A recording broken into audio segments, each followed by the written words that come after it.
Hey guys, in this video, I'll show you how to download Minecraft on iPhone. Alright, let's begin.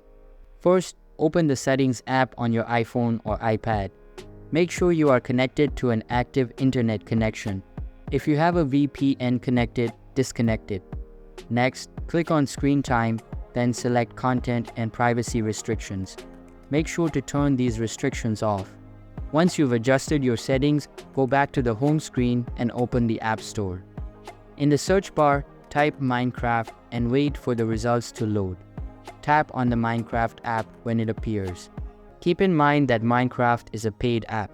You will need to add a payment method to your Apple ID if you haven't done so already. Ensure that you have sufficient balance in your bank account linked to your Apple ID to complete the purchase.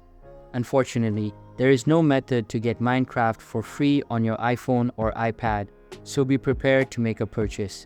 Once you've added your payment information and confirmed your purchase, Minecraft will begin downloading.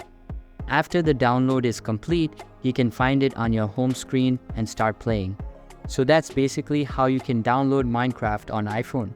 And that's it for this video. If you find this helpful, consider subscribing and giving this a big thumbs up. Thanks!